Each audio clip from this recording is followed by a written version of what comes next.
Blood still tasted like copper and river mud on my tongue when I opened my eyes. I wasn't drowning in the passenger seat of Caleb's sinking Mercedes anymore. Instead, I was standing under the flickering neon sign of a Sunoco gas station, clutching a $2 lottery ticket.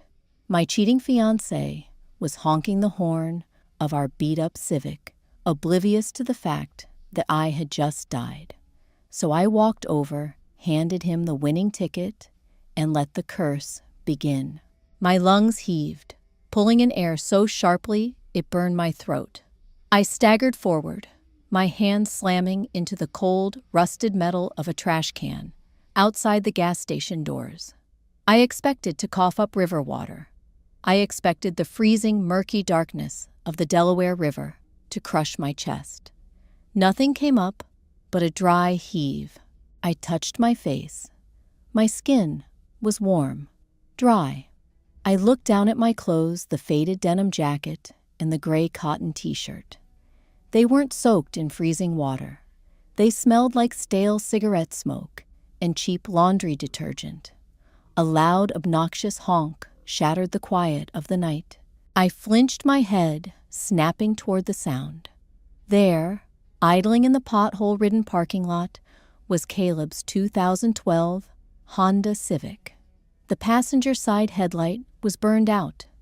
The wiper blades were stuck halfway up the windshield, and behind the wheel sat Caleb, the glow of his smartphone illuminating his face.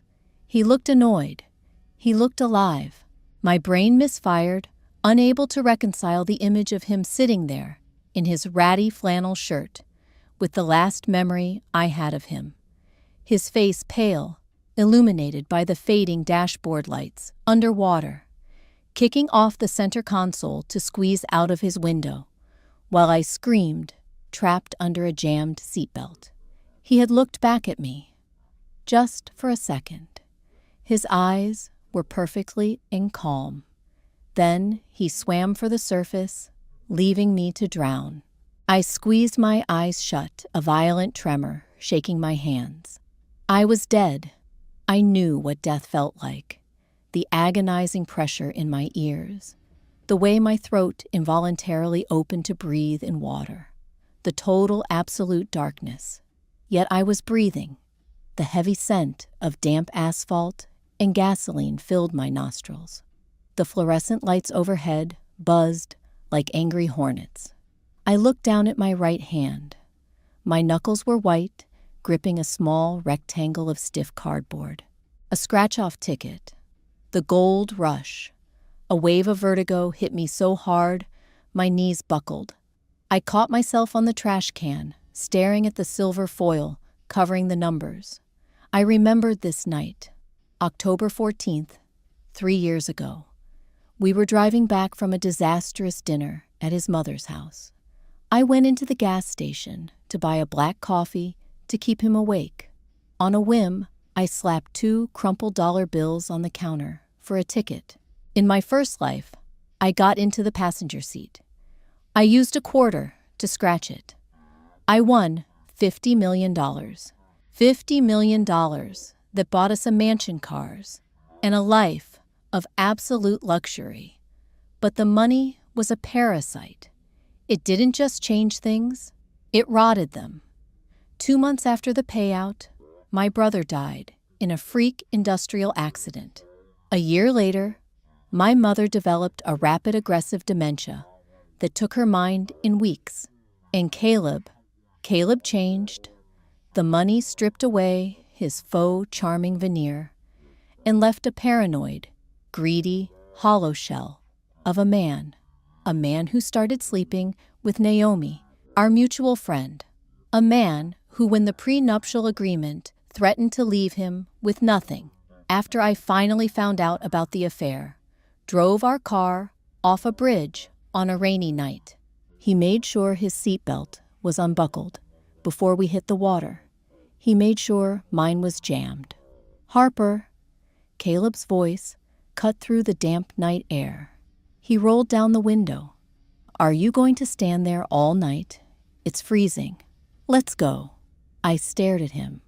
A profound, terrifying calm washed over the panic. I walked toward the car. My legs felt heavy, as if I were still fighting the current of the river. But my mind was crystal clear. I opened the creaking passenger door and slid into the seat. The car smelled like old fast food bags and his cheap pine air freshener. It was intoxicatingly real. "Did you get the coffee?" he asked, not looking up from his phone. His thumbs were flying across the screen. Texting Naomi, no doubt, telling her how miserable he was with me. "Machine was broken," I said. My voice sounded foreign to my own ears. Hoarse, hollow. He sighed heavily, dropping his phone into the cup holder. "Great. Awesome. So I just have to fall asleep at the wheel, I guess." He shifted the car into drive, the transmission grinding in protest. "I got this, though," I said. I reached over and dropped the unscratched ticket into his lap. He glanced down, his annoyance morphing into a sneer. "A lottery ticket. Seriously, Harper. We have $30 in the checking account, and you're buying scratchers." "I had cash," I lied, leaning my head back against the cracked vinyl headrest. The streetlights washed over his face as we pulled out of the lot. "Scratch it. Might be our lucky night." I turned my head to look out the window. I knew how the curse worked. It attached itself to the soul of the one who claimed it. In my past life, I was the one who scratched the silver foil. I was the one who signed the back of the ticket. The money was mine, and so was the rot that came with it. I paid the blood toll, but this time, I was just a passenger. Caleb grumbled something under his breath about my financial irresponsibility. He steered the car with his left knee, a habit that used to make me nervous, but now just felt like a pathetic cry for control, while his right hand dug into the center console. He fished out a dull, tarnished house key. "If this is a dud, you're paying me back the $2 out of your tip money," he muttered. "Deal." The sound filled the small cabin of the car. Scritch, scritch, scritch. It was a grating, metallic rhythm. I closed my eyes and let the sound wash over me, feeling a sick sense of déjà vu. I remembered the exact texture of that silver dust. I remembered how it had clung to my fingernails 3 years ago. "Match 3 numbers," Caleb read aloud, squinting in the dim overhead light he'd flicked on. "All right. First number is 12. He scratched another box. "Another 12. Okay." His voice lost a fraction of its annoyance. A tiny spark of degenerate hope ignited in his tone. It was human nature. No matter how cynical, you were seeing 2 matching numbers on a piece of cardboard made your heart beat just a little faster. We stopped at a red light. The rain started to fall, fat drops smacking the windshield. Scritch. The car fell dead silent. The rhythmic hum of the engine was the only sound in the world. The light turned green. Caleb didn't move his foot from the brake. Someone behind us honked, but Caleb didn't flinch. He was frozen, his eyes wide and unblinking, staring down at his lap. "Caleb," I said softly. He didn't answer. His chest began to rise and fall in rapid, shallow jerks.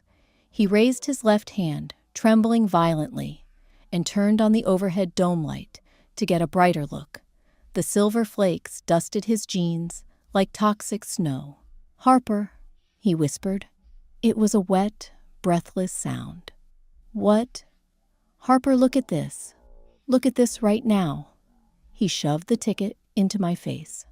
My eyes focused on the 3 crude, black 12S printed in a row, and underneath them, the prize amount.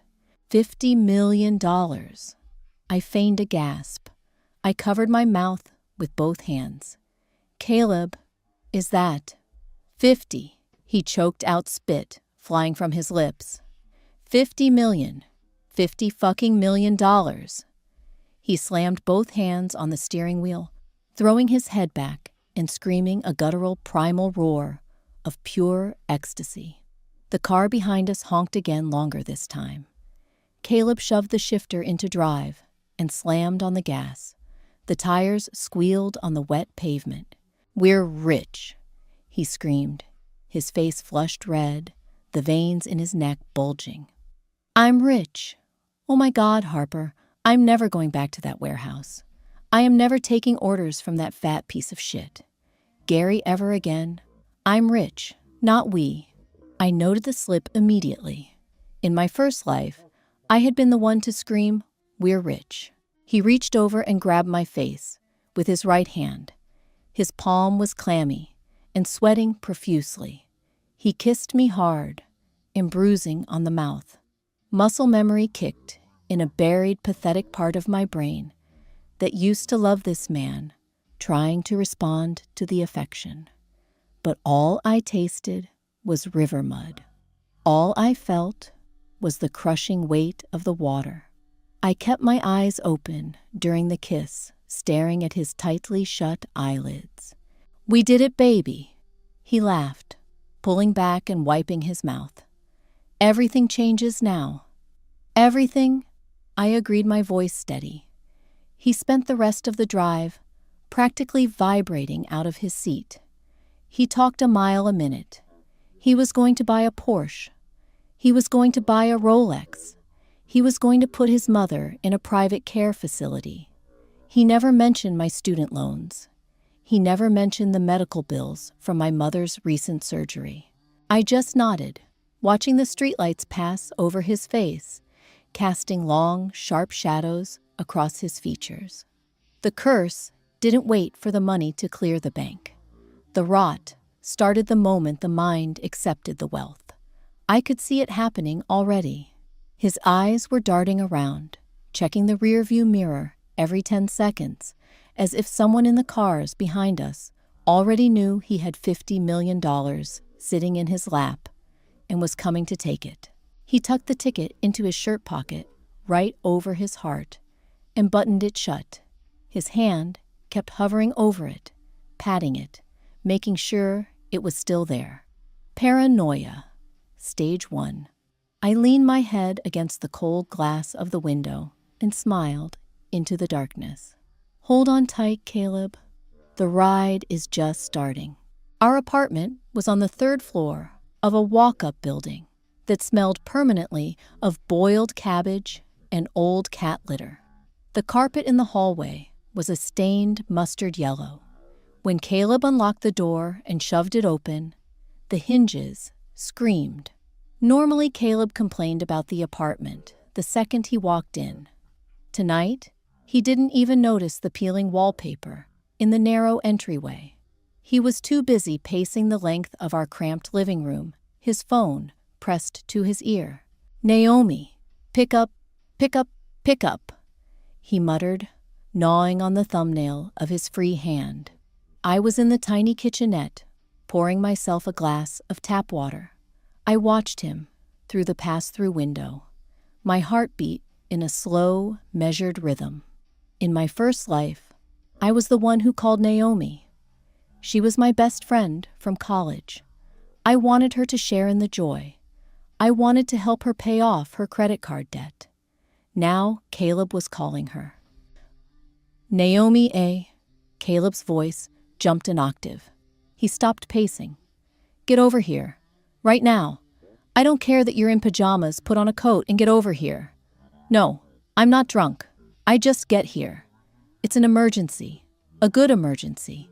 He hung up and looked at me, his eyes wide and glassy. "She's coming. We have to celebrate." "Of course," I said smoothly. "I'll find the champagne." We had one bottle of cheap $12 sparkling wine sitting above the fridge, saved for our wedding anniversary. I pulled it down and wiped the dust off the label. 20 minutes later, a frantic knock rattled the front door. Caleb practically sprinted to open it. Naomi stood there in a long trench coat over a pair of yoga pants, her hair pulled into a messy bun. She looked breathless, her cheeks flushed. "What is it? What happened? Are you guys okay?" She stepped inside, and the smell hit me.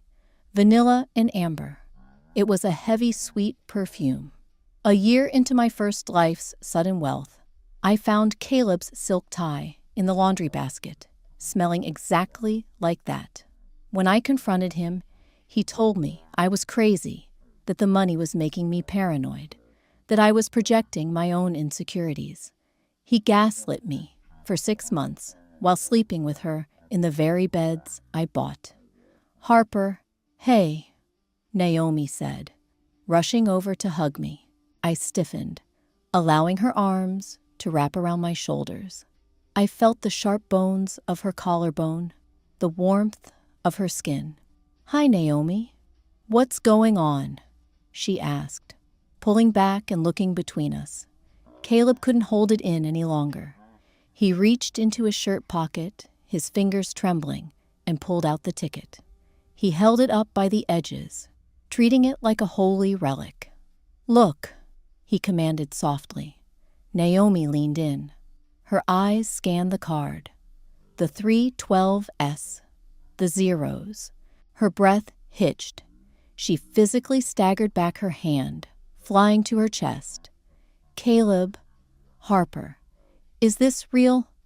I checked the serial numbers online while we were waiting for you." Caleb said, his voice thick with emotion. "It's real. We won." Naomi let out a shriek. She threw her arms around Caleb. "Not me. Caleb." She buried her face in his neck, jumping up and down. Oh my God, Caleb." Caleb hugged her back, hard. His hands slid down to her waist, lingering just a second too long, pressing her body against his. It was microscopic, a fraction of a moment. If I were the old Harper, the naive girl who trusted them both implicitly, I never would have noticed it. But I wasn't her. I saw the way his fingers dug into the fabric of her coat.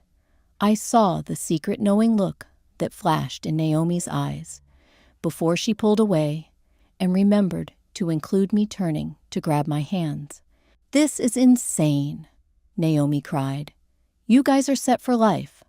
"I am," Caleb laughed the word, slipping out naturally again. He didn't even notice, but Naomi did. Her eyes flicked to me, a micro-expression of calculation crossing her face. I popped the cork on the cheap champagne. It sounded like a gunshot in the small room. I poured 3 glasses. We stood in a rough triangle in the living room. Caleb raised his glass, his eyes manic. To the future. To leaving this dump behind. To the future. Naomi echoed, her eyes locked on Caleb's. To getting exactly what you deserve, I added, tapping my rim against Caleb's. He drank deeply. As he lowered the glass, something shifted. The air in the apartment felt suddenly heavy, like the atmospheric pressure dropping before a violent storm. The cheap overhead light fixture in the center of the room flickered, buzzed, and dimmed. Caleb gasped, dropping his glass. It shattered on the linoleum, sharp shards of glass exploding across the floor, pale yellow liquid splashing onto Naomi's shoes. "Caleb!" Naomi yelped, jumping back. "What the hell?" Caleb stumbled backward, gripping his head with both hands. His face twisted in sudden, agonizing pain. He squeezed his eyes shut, letting out a sharp hiss. My head. God, it feels like a spike just went through my eye. "Are you okay?" Naomi stepped forward, her hands hovering over him, panic replacing her greed for a moment. "Don't touch me!" Caleb snapped, his voice suddenly vicious. He swatted her hands away with a violent jerk of his arm. Naomi froze, staring at him in shock. Caleb had a temper, sure, but he rarely directed it at her. He blinked rapidly, his breathing ragged, looking at his own hands as if he didn't know who they belonged to. I'm sorry," Caleb mumbled, rubbing his temples. I got this massive headache out of nowhere. It's just the stress, the adrenaline." He looked down at the broken glass, a flash of pure rage crossing his features before he masked it with a weak smile. "Sorry about your shoes, Nomi." Nomi, his pet name for her. "It's fine," she said softly, though she took a half step away from him. I took a slow sip of my champagne. It tasted like vinegar. I watched the shadows in the corner of the room seem to stretch and lean toward Caleb. The headache, the sudden aggression, the dropping temperature. The ticket had registered its new owner.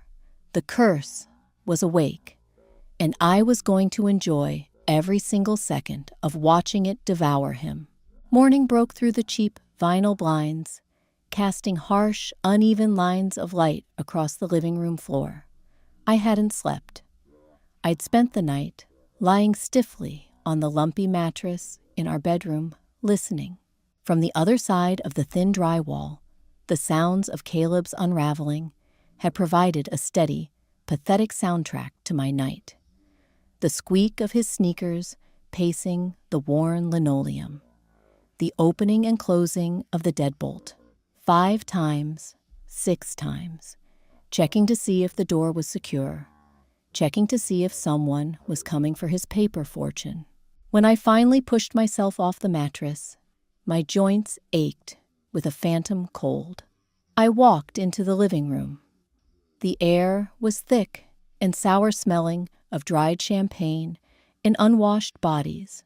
Caleb was sitting in the faux leather recliner in the corner.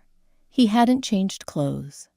His knees were bouncing rapidly, driving a frantic rhythm into the floorboards. His eyes were bloodshot, ringed with heavy purple exhaustion. Yet they darted toward me, the second my foot creaked on a loose board. He didn't say good morning. He just stared. His right hand was tucked into his jacket pocket.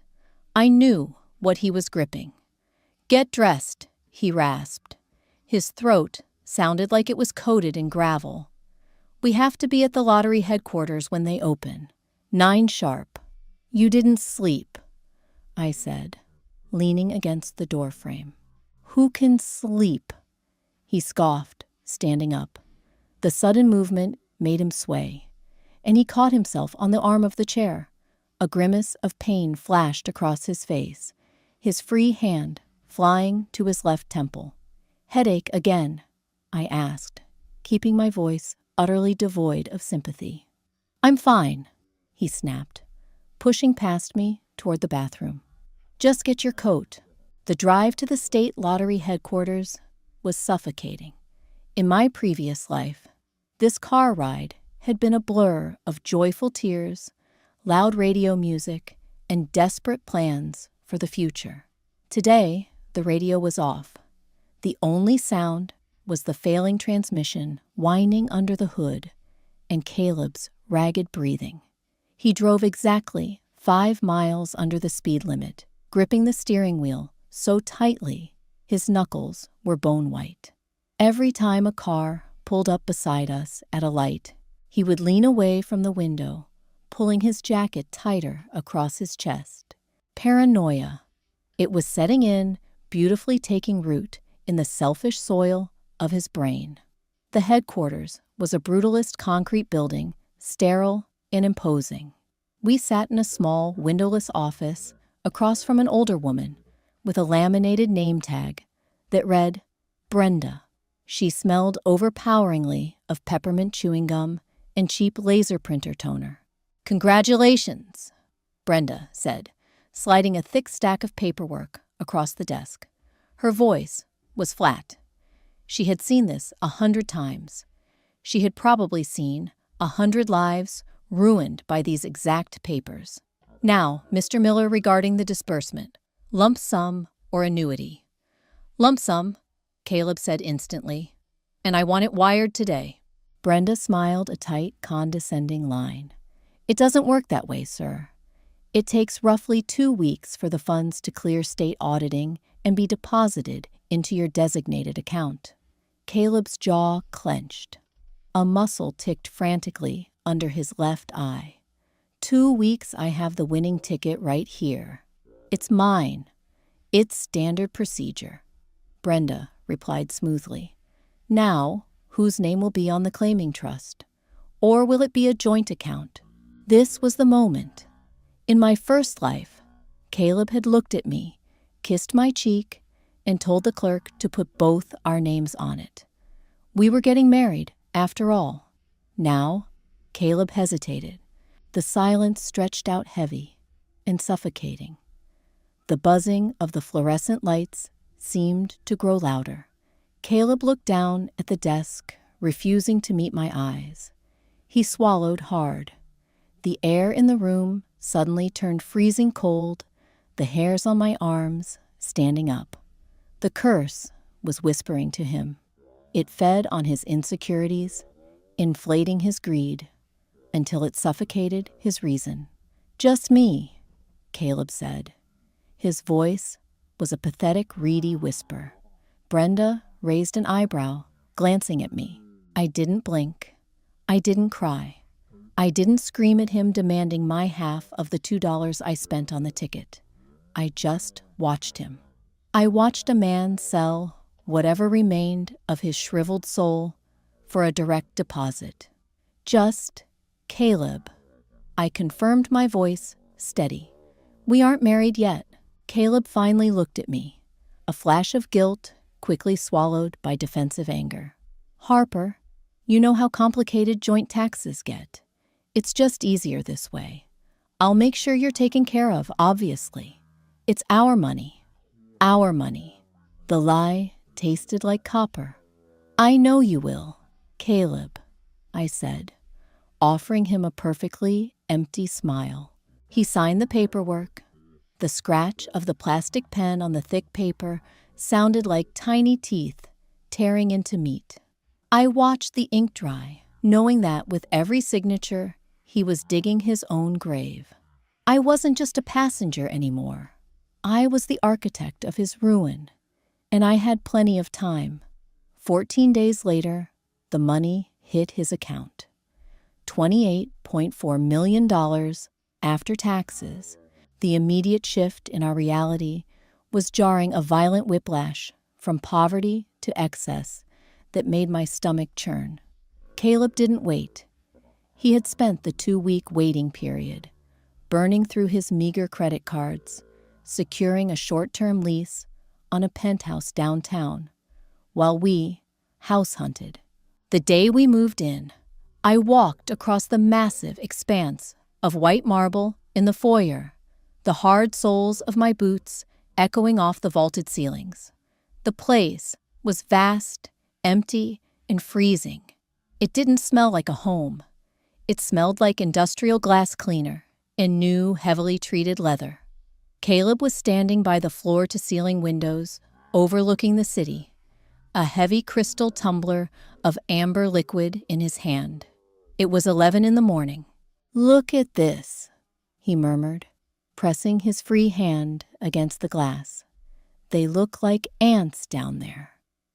I dropped my duffel bag onto the marble floor. It landed with a dull, heavy thud. He turned around. The physical toll of the last 2 weeks was stark. The curse was eating him from the inside out. He had lost weight he couldn't afford to lose, his flannel shirts hanging loosely off his shoulders. The dark circles under his eyes had deepened into permanent bruised hollows. He looked like a man who was starving to death at a banquet table. "I bought the Porsche today," he announced, taking a sip of the bourbon. "Cash. They didn't even know what to do when I handed them the cashier's check. You should have seen the look on the dealer's face. Harper, he thought I was a joke." "I'm sure he was very impressed," I said, walking past him into the massive, sterile kitchen. I ran my hand along the edge of the quartz countertop. It was freezing to the touch. "I got you something too," he said, following me. He reached into his pocket and pulled out a small velvet box. He tossed it onto the counter. It slid across the smooth surface and hit my hand. I opened it. Inside was a diamond tennis bracelet. It was thick, heavy, and undeniably expensive. It also looked exactly like the one he had bought Naomi for her birthday in my past life. My chest tightened, a momentary lapse in my control. The memory of the river flashed behind my eyes, the freezing water rushing in the desperate clawing at my seatbelt, his calm face as he swam away. I slammed the lid shut. "Thank you," I said, my voice tight. I left the box on the counter. His face fell into a scowl. "That's a $30,000 piece of jewelry, Harper. A little enthusiasm wouldn't kill you." "I love it, Caleb. I'm just tired," he snorted, turning his back on me to pour another drink. "Tired. Right. We have $30 million in the bank, and you're tired. I swear to God, you're dragging me down already." There it was, the entitlement, the isolation. The curse isolates the host. It makes them believe they are a god among insects and that everyone around them is merely a parasite waiting to drain them dry. I leaned against the counter, crossing my arms, watching him swallow the bourbon. Later that evening, the buzzer to the penthouse rang. It was a sharp, grating electronic tone that made Caleb violently jump in his seat on the new Italian leather sofa. He spilled a splash of his drink onto his jeans. "Who the hell is that?" he hissed, grabbing a heavy brass coaster off the table as if he meant to use it as a weapon. "It's Naomi," I said calmly, checking my phone. I told her the new address. Caleb's eyes widened, a flash of genuine panic crossing his face. Why did you tell her where we live?" "We haven't set up the security system yet. She's my best friend, Caleb, and yours. She wanted to see the new place." I walked to the intercom and pressed the button, allowing her up the private elevator. Caleb scrambled to wipe the bourbon off his pants, his breathing shallow and rapid. He ran a hand through his thinning hair, trying to compose himself. When the private elevator doors chimed and parted, Naomi stepped directly into our foyer. She was wearing a new dress, silk emerald green, and clearly out of her usual price range. I recognized the brand. She had maxed out her credit cards, trying to look like she belonged in our new tax bracket. The heavy scent of vanilla and amber perfume flooded the room instantly, making me nauseous. "Oh my God," Naomi breathed, spinning around to take in the sprawling apartment. "Caleb, this is insane. It's like a movie." She didn't look at me. She walked straight toward him, wrapping her arms around his neck. Caleb stiffened. He didn't hug her back with the same desperate fervor he had on the night we won. Instead, his hands hovered awkwardly over her back. He was looking at her purse, an oversized tote bag. "What's in the bag? Know me?" he asked, his voice strained. Naomi pulled back, looking confused. "What? Oh, just some champagne. I brought a bottle to celebrate." "Right, champagne." Caleb rubbed his temple. "Did anyone follow you?" "Follow me, Caleb. I took an Uber." Naomi laughed, though it sounded brittle. She looked at me over his shoulder, her eyes wide with a silent question. I just shrugged. "I'm going to get some glasses," I said, walking away. From the kitchen, hidden behind the massive refrigerator, I listened. I didn't need to see them. The acoustics of the empty apartment carried their whispers perfectly. "You promised me you'd help with my rent." Naomi hissed, her tone shifting from awe to demanding. My landlord is threatening to evict me, Caleb. You said when the money cleared, you'd take care of it. I will. I will, Caleb whispered, frantically. Just keep your voice down. Harper is right there. So what, she has a $30,000 bracelet sitting on the counter, and I can't even pay for my apartment. We had a deal, Caleb. I just got the money. Caleb's voice spiked in volume, cracking with raw, unhinged stress. Do you think it grows on trees? The taxes on this place alone are going to bleed me dry. Everyone is asking me for something. My mother, you, Harper. Just give me a second to breathe. Silence. Heavy, suffocating silence. I smiled, picking up 3 crystal flutes. The fracture was happening faster than I anticipated. The money wasn't making their affair easier. It was making it a liability. In Caleb's cursed mind, Naomi wasn't his sanctuary anymore. She was just another hand reaching into his pocket. By the end of the first month, Caleb's deterioration was no longer just a psychological decline. It was a physical horror show. We were sitting in the dining room of a Michelin-starred restaurant downtown. The lighting was low, the walls paneled in dark, rich mahogany. The air smelled of roasted truffles and expensive red wine. Sitting across from me, Caleb looked like a corpse, propped up in a tailored Tom Ford suit. His skin had taken on a gray, waxy pallor. He had chewed his fingernails down to the nail beds, leaving raw, bloody scabs that he constantly picked at. He hadn't slept a full night since the money cleared. He claimed the penthouse was too quiet, that the silence roared in his ears. He started leaving the television on at maximum volume in the living room, sleeping on the couch while grasping a baseball bat. He took a sip of his $500 Cabernet. His hand trembled so badly, the dark liquid sloshed over the rim, staining the pristine white tablecloth. He stared at the red stain, his breath hitching. "Damn it," he muttered, dropping the glass.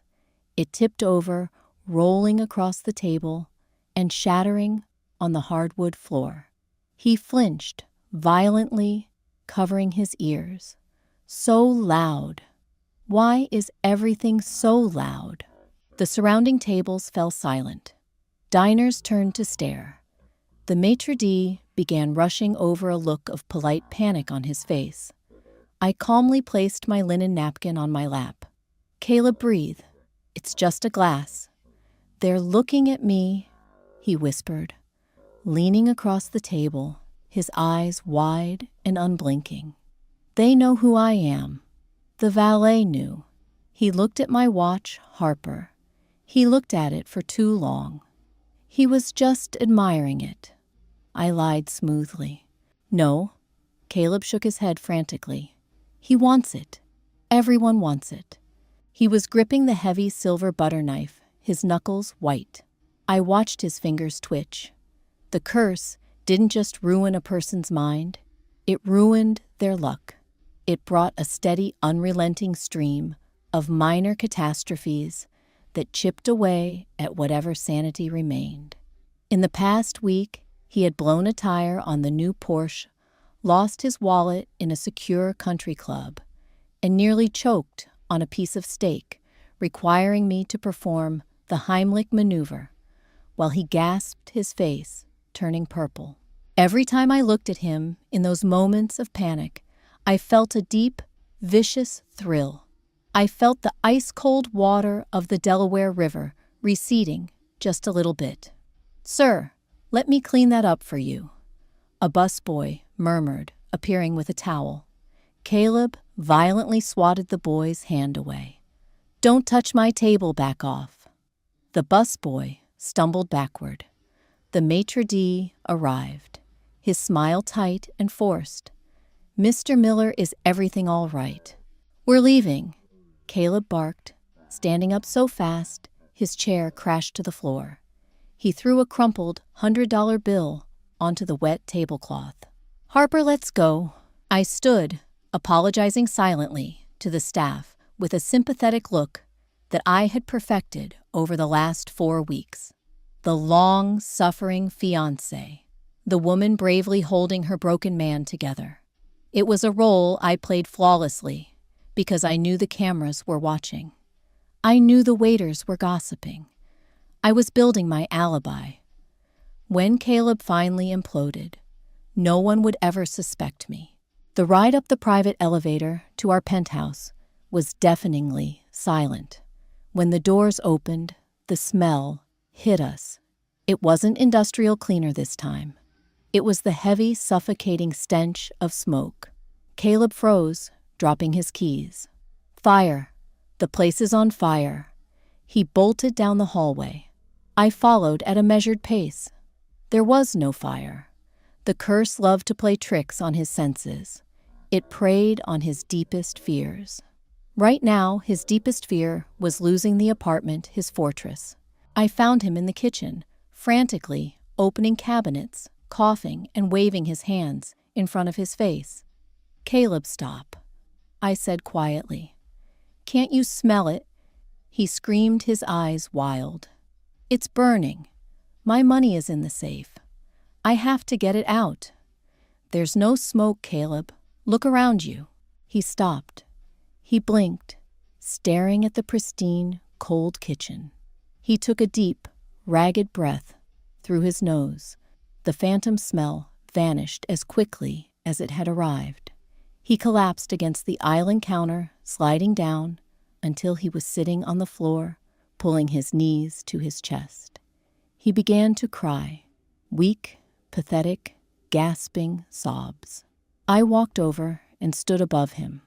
I looked down at his balding head, the sweat staining the collar of his expensive suit.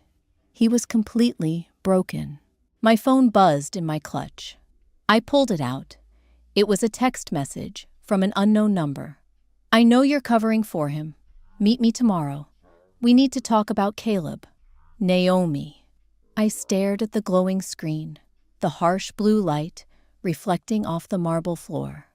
I looked down at the pathetic weeping creature that used to be my fiancé. "I'll make you some tea," I whispered softly to Caleb, stepping over his legs.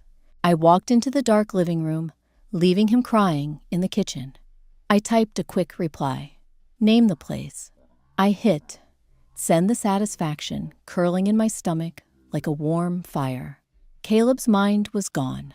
Now it was time to tear his secret life apart.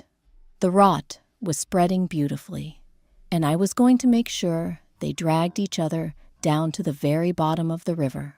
The diner was a relic from the 90s, wedged between a dry cleaner and a defunct auto body shop. It smelled heavily of burnt filter coffee, industrial floor wax, and the stale grease of 1,000 cheap breakfasts.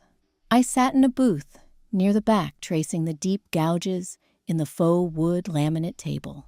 Rain hammered against the large plate glass window, distorting the headlights of passing cars into blurry, bleeding streaks of yellow and red. The bell above the door chimed a sharp, cheerful sound that felt entirely out of place. Naomi walked in. She didn't look like the woman who had twirled in my foyer in a silk dress just a week ago. She looked hunted. Her trench coat was soaked, clinging to her thin frame. She hadn't bothered with an umbrella. She slid into the booth opposite me, her movements jerky and uncoordinated. "You're late," I said, keeping my voice neutral. She didn't apologize. She didn't even look at me right away. She stared at the laminated menu wedged behind the salt shaker, her breathing shallow and fast. I watched her hands. Her fingers were trembling. The expensive manicure she'd flaunted days ago was ruined. The polish chipped the cuticles, bitten raw and bleeding. My years as a combat medic downrange had taught me how to read the body's involuntary betrayals. I used to assess shock in soldiers bleeding out in the dirt. Naomi was textbook. Her pupils were dilated despite the harsh fluorescent lighting. Her skin was clammy, devoid of color. The erratic flutter of the carotid artery at her throat told me her resting heart rate was hovering somewhere around 120 beats per minute. Pure, unadulterated terror. "Do you want coffee?" I asked. "He's going to kill me, Harper," she whispered. The words tumbled out of her mouth as if she'd been choking on them for days. I leaned back against the cracked red vinyl of the booth. "Caleb, don't be dramatic. He's stressed. The money is getting to his head." "It's not just the money." Naomi slammed her palms on the table. A few older patrons at the counter turned to look, but I held up a hand, offering them a tight, apologetic smile until they looked away. "Keep your voice down," I warned. Naomi leaned in, the heavy scent of her vanilla perfume masking the smell of unwashed hair and cold sweat. "You don't know what he's doing. You're just sitting in that ivory tower, letting him buy you bracelets. You don't see what he does when you're not around." "Enlighten me," I said softly. She swallowed hard. "He bought a gun, a Glock. He carries it in his waistband. He thinks someone is tapping his phone. But that's not the worst part." She reached into her coat pocket and pulled out a small, crumpled piece of paper, sliding it across the sticky table. It was a bank printout, a wire transfer receipt for $8 million to an offshore holding company in the Caymans. I saw his laptop open when he was in the shower. Naomi hissed tears, finally welling in her eyes. "He's moving it, all of it. He's draining the domestic accounts. And he was searching for flights to Buenos Aires. One way, just one ticket, Harper." I looked at the receipt. I felt a cold, hard knot of satisfaction tighten in my chest. The curse was a masterful architect. It had convinced Caleb that the only way to protect his wealth was to abandon the very people he claimed to love. He was going to cut Naomi off completely. He was going to leave me. Again. "Why are you showing me this?" I asked, looking up at her. "You two had a deal, didn't you? He pays your rent. He buys your silence. You keep sleeping with him on the side." Naomi flinched as if I had slapped her. The blood drained completely from her face. You knew. I'm not an idiot, Naomi. I've known for a long time. I just didn't care enough to stop it." I kept my face utterly blank. "So I'll ask again. Why are you coming to me?" "Because he cut me off," she cried, her voice cracking. "My landlord changed the locks yesterday. I have nowhere to go." I tried to confront Caleb at the apartment complex parking garage, and he pulled the gun on me, Harper. He pointed it right at my chest and told me if I ever came near him again, he'd shoot me and claim I was trying to rob him. He said with his money, the cops wouldn't even investigate. She was weeping now, ugly, hitching sobs that shook her shoulders. I watched her cry. I searched myself for a flicker of pity, a remnant of the woman who used to call this sobbing wreck her best friend. I found nothing, just the phantom weight of the Delaware River pressing against my ribs. "I need your help," Naomi begged, reaching across the table to grab my hand. Her skin was freezing. "He has a safe in the penthouse, a floor safe in the guest bedroom closet. I saw him put stacks of cash in it, hundreds of thousands. Just let me in, Harper. While he's out, I just need enough to get out of the state, to disappear. I'll take the money, and I'll never bother either of you again. Please." She was asking me to facilitate a robbery. She was asking me to betray the man who was actively planning to abandon us both. I slowly pulled my hand out from under hers. I reached into my purse, pulled out a $20 bill, and tossed it onto the table to cover the coffees we never ordered. "Sa, Caleb has a meeting with his new tax attorney tomorrow at 2 in the afternoon. I said, my voice deadpan, methodical. He fired the private security firm yesterday because he thought they were stealing from him. The penthouse is empty." Naomi stopped crying. She stared at me, her mouth slightly open. "The freight elevator in the service alley requires a 6-digit code." I continued standing up and pulling my coat tighter around my shoulders. "It bypasses the lobby and opens directly into the utility mudroom of the penthouse." I grabbed a pen from the waitress's apron as she walked by, uncapped it, and wrote the numbers on the back of the wire transfer receipt. I slid it back toward Naomi. "The safe in the guest room is a biometric lock." "Naomi," I said softly, leaning down so my face was inches from hers. "But the one in his home office, behind the painting of the greyhounds, that's a standard keypad. The code is my birthday." She looked at the numbers on the paper. "Why? Why are you doing this?" "Because," I said, turning to walk away, "I want him to know exactly how it feels to have everything taken away by the people he trusts." I walked out into the rain. The cold water hit my face, and for the first time since I woke up at that gas station, I felt perfectly warm. The penthouse had become a tomb. When I returned from the diner, the air inside was thick and stagnant. Caleb had permanently disabled the HVAC system, paranoid that someone was pumping neurotoxins into the ventilation. He had also nailed heavy blackout curtains over the floor-to-ceiling windows. The sprawling, multi-million-dollar view of the city was gone, replaced by suffocating darkness, illuminated only by the harsh glare of a dozen battery-powered camping lanterns scattered across the marble floors. It felt like a bunker. It smelled like unwashed laundry copper and the sharp, acidic tang of human decay. I found Caleb in the kitchen. He was sitting on the floor, his back pressed against the stainless steel refrigerator. He had completely unraveled. He was wearing just a pair of loose suit trousers and a stained white undershirt. As a former medic, the physical degradation I was witnessing was fascinating in its brutality. The curse wasn't a ghost or a demon. It was an amplification of physiological stress. Caleb's body was consuming itself. His skin was jaundiced, a sickly yellow hue that spoke of failing liver function. His cheekbones jutted sharply against his skin, and his hair was falling out in jagged clumps.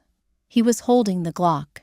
He had it dismantled on a towel, methodically cleaning the barrel with a rag. "Where were you?" he rasped. His voice sounded like dry leaves scraping across concrete. "I went for a walk," I said calmly, stepping over a pile of unopened mail. "I needed some fresh air." "Air is poisoned," he muttered. Not looking up, he slid the heavy metal slide back onto the frame of the gun. The metallic clack echoed loudly in the cavernous room. "They're watching Harper, the people downstairs, the concierge." He smiled at me yesterday. Why would he smile? He knows. No one knows Caleb. He snapped his head up. His eyes were completely bloodshot, the whites stained a muddy brown. "You think I'm crazy. You look at me like I'm crazy. You're just waiting for me to die so you can take it all." If I wanted to take it all, Caleb, I wouldn't be here living in the dark. I walked to the kitchen island and poured myself a glass of bottled water. "I'm the only one left who hasn't asked you for a dime." That seemed to pacify him. He blinked, the manic energy draining from his face, replaced by a profound, pathetic exhaustion. He rested his forehead against his knees. "I can't sleep. Every time I close my eyes, I hear them breaking down the door. I hear them cutting through the glass. You have a meeting tomorrow, I reminded him. The tax attorney. You need to rest. I can't go, he whispered. If I leave, they'll come in. I'll be here. I lied smoothly. I'll watch the money. I'll watch the safes. He looked at me, a desperate, childish hope flickering in his ruined eyes. He nodded slowly. Okay. Yeah. You watch it. You guard it. The next day, at 1:30 p.m., Caleb put on a suit that was now 3 sizes too big for him. He looked like a scarecrow dressed for a funeral. He checked the locks on the front door 5 times. He kissed my cheek. His lips were dry peeling and tasted faintly of old pennies. And finally, got into the private elevator. As soon as the doors closed, I walked into his home office. I didn't touch the safe behind the painting. I just sat in the heavy leather armchair, pulled out my phone, and set a timer. 14 minutes later, a dull metallic thud echoed from the back of the apartment. The mudroom door. Naomi was here. I didn't move. I listened. I heard her wet sneakers squeaking against the marble floor. I heard her panicked, shallow breathing as she moved down the hallway. She didn't call out my name. She was a rat scurrying through the walls. I heard her enter the home office. I was sitting in the corner, shrouded in the shadows of the unlit room. She didn't even notice me. She walked straight to the painting of the greyhounds, her hands shaking so badly she could barely pull it off the wall. She dropped it. The heavy, ornate frame cracked against the floorboards. She gasped, freezing for a moment, waiting to see if anyone heard. When the apartment remained silent, she turned her attention to the keypad. She punched in my birthday. Beep, beep, beep, beep. A soft click. The heavy steel door popped open. Naomi let out a ragged sob of relief. She reached in, pulling out thick, banded stacks of $100 bills. She shoved them frantically into her oversized tote bag. 10,000, 50,000, 100,000. Take it all, Naomi, I whispered from the dark. She screamed, spinning around, dropping a stack of cash. Her eyes locked onto me, sitting in the leather chair.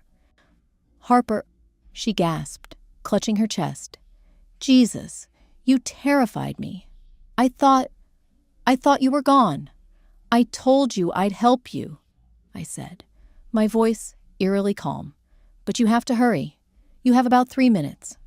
Naomi's brow furrowed in confusion. 3 minutes. Caleb's meeting is across town. It takes an hour just to get there in traffic. Sigh. Caleb didn't go to his meeting, I said, checking my phone. The timer read 0. He made it to the lobby, got paranoid that his driver was an assassin, and decided to come back up. Naomi's face went entirely slack. The color drained from her lips. What? The sharp chime of the private elevator echoed through the penthouse. No, Naomi whimpered, stepping backward. No. Harper, you set me up. You told me to come now. I told you he had a meeting. I corrected her, standing up. I didn't say he'd go. The service elevator is locked from the outside. You have to go out through the front. Heavy, frantic footsteps thundered down the main hallway. Caleb was practically running. Harper! Caleb screamed. His voice was shrill, manic. The concierge looked at my briefcase. He looked right at it. Naomi panicked. Pure, instinctual flight response. She grabbed the tote bag, stuffed with nearly $250,000, and bolted out of the office, running blindly toward the solarium at the back of the penthouse, hoping to find another exit. She ran right past the hallway intersection. Caleb saw her. He stopped dead in his tracks. I walked out of the office and stood a few feet behind him. Caleb stared at the woman he had been sleeping with for a year, sprinting through his home with a bag full of his money. His brain, already corroded by paranoia and exhaustion, snapped. The final thread severed completely. He didn't yell. He didn't ask what she was doing. He reached into his waistband, pulled out the Glock, and racked the slide. The gunshot was the loudest sound I had ever heard. In the enclosed concrete and marble space of the hallway, the concussive blast hit my eardrums like physical force. The bullet missed Naomi. It shattered a massive floor-to-ceiling mirror at the end of the hall, raining shards of silvered glass onto the floor like a glittering waterfall. Naomi screamed a raw, primal sound of absolute terror. She abandoned the tote bag. It hit the floor stacks of cash, spilling out, scattering across the marble. She threw herself into the solarium and slammed the heavy glass double doors shut behind her. "Thief!" Caleb roared, his voice tearing his vocal cords. He charged forward, slipping slightly on the scattered $100 bills. "You stealing bitch!" I followed him at a walking pace. My heart wasn't racing. My hands weren't shaking. I felt a profound, chilling serenity. The chaos was perfectly orchestrated. Caleb reached the glass doors of the solarium. The room was designed as an indoor oasis. A massive, custom-built lap pool took up the center of the room, surrounded by imported Italian tile. Naomi had locked the doors from the inside. She was backed against the far wall, trapped, sobbing hysterically. Caleb slammed his fist against the tempered glass. "Open the door. I'll kill you. I'll put a bullet in your head." He raised the gun, aiming it through the glass, right at Naomi's face. But his hands were shaking too violently. The curse had ravaged his nervous system. He couldn't hold the heavy weapon steady. He gasped for air, his chest heaving, his face turning a dark, mottled purple. He holstered the gun and ran to the wall panel next to the door. It was the master control for the penthouse's smart home security system. He smashed his bloody hand against the keypad, triggering the lockdown protocol. A mechanical siren began to wail, a low, rhythmic, pulsing sound. Heavy automated steel shutters began to descend over every window and exterior door in the apartment. "You're not getting out," Caleb screamed at the glass. He didn't realize that by triggering the master lockdown, he had also unlocked the interior electronic deadbolts. The solarium doors clicked. Caleb shoved the doors open and lunged into the humid, chlorine-scented air of the pool room. Naomi shrieked and bolted to the left, trying to run around the edge of the pool. Caleb lunged for her, his arms outstretched. But he was weak. He was starving and exhausted. His leather dress shoes hit a puddle of water, splashed on the slick Italian tile. His feet flew out from under him. It happened in slow motion. I watched his body go horizontal in the air. His head snapped back, and the back of his skull connected with the sharp granite edge of the pool, coping with a sickening, wet crack. Caleb's body went instantly limp. He slid off the edge and splashed into the deep end of the lap pool. "Caleb!" Naomi screamed, freezing in her tracks. The heavy steel shutters over the solarium skylights finally clicked into place, throwing the room into near darkness, illuminated only by the underwater LED lights of the pool, casting an eerie, shifting blue glow across the ceiling. Caleb was underwater. He wasn't moving. A dark, winding ribbon of red blood began to bloom from the back of his head, swirling lazily in the pristine, chlorinated water. And then the automated pool cover engaged. The lockdown system was designed to to secure everything. The heavy, reinforced vinyl cover began to unroll from its housing at the far end of the pool, humming mechanically as it dragged itself across the surface of the water, sealing the pool tight. "Oh my God!"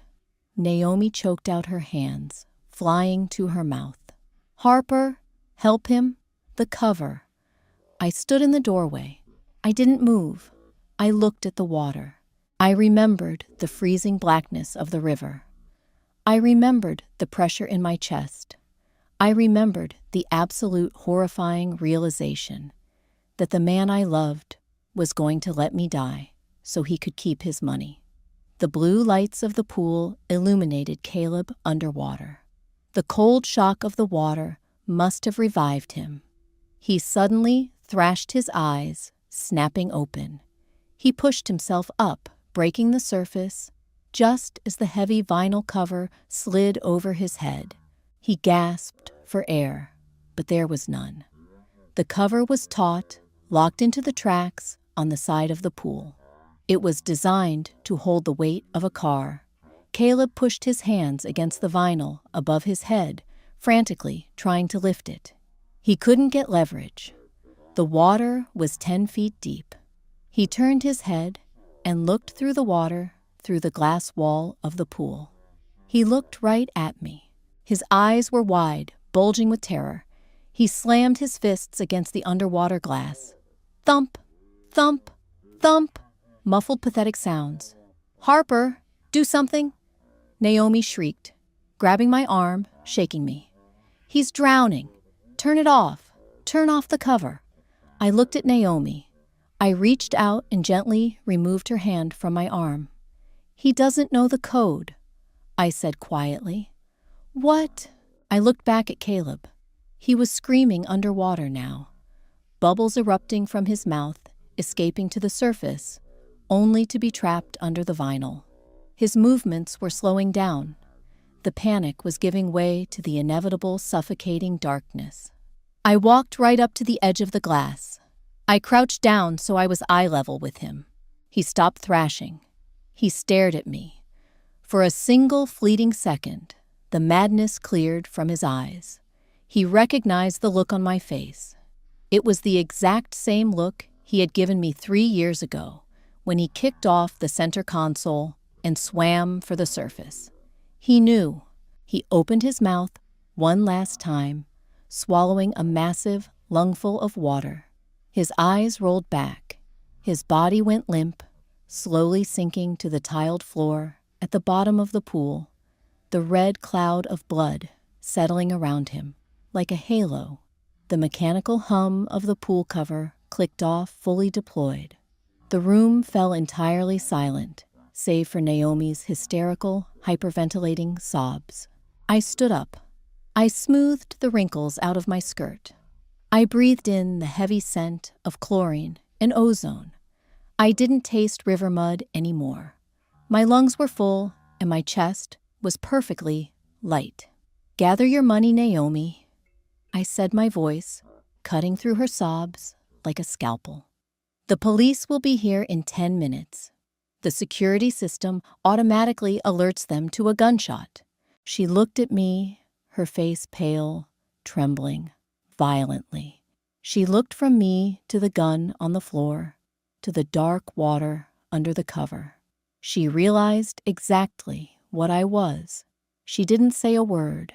She scrambled on her hands and knees, stuffing the scattered $100 bills into her ruined coat pockets, grabbed her bag, and ran out the door. I walked over to the security panel. I hit the cancel button. The alarm stopped.